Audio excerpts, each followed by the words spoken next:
আওয়ামী লীগকে কি নির্বাচনে আনা হবে? প্রশ্ন রুমিন ফারহানার। এটা কিন্তু দর্শক আজকে আমি আরেকটি ভিডিওতে করেছিলাম, যেটা ইতিমধ্যে আপনারা দেখেছেন যে সিসি বলছেন যে রোডম্যাপ অনুযায়ী তারা প্রস্তুত নির্বাচন করতে। কিন্তু প্রশ্ন হলো, নির্বাচন তো হবে, কিন্তু এই নির্বাচনে কারা অংশ নেবে আর কারা নেবে না? যদি কোনো দল, গুরুত্বপূর্ণ কোনো দল যারা আন্তর্জাতিকভাবে পরিচিত, ভারতের কাছে গ্রহণযোগ্য, পশ্চিমারাও সেই দলকে চেনে, জানে, তাদের অপছন্দ ছিল শেষের দিকে, কিন্তু একসময় তাদের পছন্দের। তারা মনে করত যে আওয়ামী লীগ বাংলাদেশে একটা অসাম্প্রদায়িক শক্তি, তাদের তারা জঙ্গি দমন করেছে। ফলে এই প্রশ্নে আবার আওয়ামী লীগের দিকে তাদের সমর্থন বা সহযোগিতার হাত আছে। এখন প্রশ্ন হলো, সেই দল যদি নির্বাচনে না আসে তাহলে কি হবে? সেটা কি গ্রহণযোগ্য হবে? সেটা কি আন্তর্জাতিক মোড়লদের কাছে খাওয়ানো যাবে কিনা? এটা খুব গুরুত্বপূর্ণ প্রশ্ন। সেই প্রশ্নটা কিন্তু রুমিন ফারহানা কিন্তু তুলে নিয়ে আসলেন। তিনি বলছেন যে গণঅভ্যুত্থানের একটা বড় অংশ কিন্তু চাইছে না আওয়ামী লীগ নির্বাচনে অংশগ্রহণ করুক। এটা তো পরিষ্কার যে ফ্যাসিবাদদের দোসর, যাদের হাতে এখনো গণহত্যার রক্ত লেগে আছে, তারা নির্বাচন আসবে, এটা তো গণ আকাঙ্ক্ষার পরিপন্থী। তারা চাইছে সব বিচার শেষ করে নির্বাচন হবে।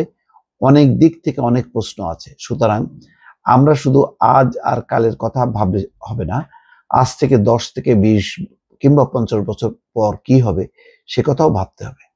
অর্থাৎ আজকে আমরা একটা সিদ্ধান্ত নিলাম, পরে দেখা গেল যে 20-50 বছর পরে সেটা আর থাকলো না, তাহলে কি হবে? যেমন আজকে আওয়ামী লীগ যদি জানতো তাদের এই পরিণতি হবে, তাহলে কি তারা ওই তত্ত্বাবধায়ক সরকার ব্যবস্থা বাতিল করতো?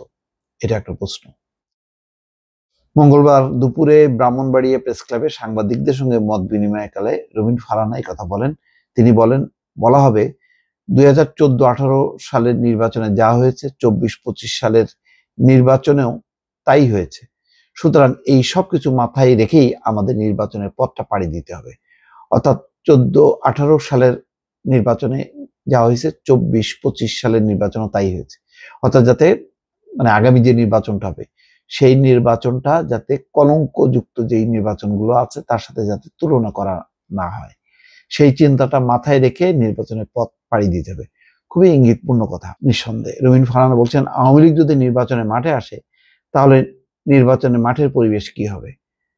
একটা কি মারামারি রক্তপাতের দিকে বাংলাদেশ যাবে? আমি মনে করি এই প্রশ্নগুলো সবার মনে আছে, কেউ মুখ খুলছে না। সুতরাং দয়া করে প্রশ্নগুলো নিয়ে আলাপ আলোচনা হওয়া উচিত। এই প্রশ্নগুলো সুরাহা বা সমাধান এই আলাপ আলোচনার মধ্য দিয়েই হওয়া উচিত। গুরুত্বপূর্ণ কথা। অনেকেই কিন্তু ভেতরে ভেতরে এই প্রশ্ন আছে, কিন্তু কেউ মুখ খুলছে না। বিএনপির সাবেক এই এমপি বলেন, গত 5ই আগস্টের পর নানা মহল বিভিন্ন ষড়যন্ত্রে ব্যস্ত। তারা একদিনের জন্য এই সরকারকে শান্তিতে দেশ পরিচালনা করতে সুযোগ দিতে রাজি নয়। আমরা বিশ্বাস করি, দেশের মানুষও বিশ্বাস করে, একটি নির্বাচিত সরকার যত সহজেই ধরনের অস্থিতিশীলতা বা সমস্যা মোকাবেলা করতে পারে, আর কোন সরকারের পক্ষে সমস্যা মোকাবেলা করা এত সহজ নয়। সুতরাং দেশের স্বার্থে, মানুষের স্বার্থে একটি নির্বাচন যত দ্রুত সম্ভব দিলে সেটা সবার জন্যই মঙ্গল হবে। নির্বাচনের নানান দিক, বিশেষ করে কারা অংশগ্রহণ করবে না করবে, এগুলো নিয়ে কিন্তু এই আলোচনা কিন্তু এই দ্বিতীয় পর্যায়ে, এখন যেহেতু মোটামুটি একটা নির্বাচনের সময়সীমা পাওয়া গেল, এখন কিন্তু আলোচনা হবে পরবর্তী ধাপে যে কারা নির্বাচনে আসছে, কারা নির্বাচনে আসছে না, নির্বাচনের ফরম্যাটটা কি হবে, জাতীয় সরকার হলে বিএনপি কাদেরকে নেবে, কাদেরকে নেবে না, যাদেরকে নেবে না তারা কোন অবস্থানে থাকবে। অনেকগুলো প্রশ্ন এখন সামনে আসবে, যেগুলো নিয়ে নাড়াচাড়া হবে এবং দেশের মানুষও নিশ্চয়ই জানতে পারবে। দর্শক ভালো থাকবেন। আল্লাহ হাফেজ।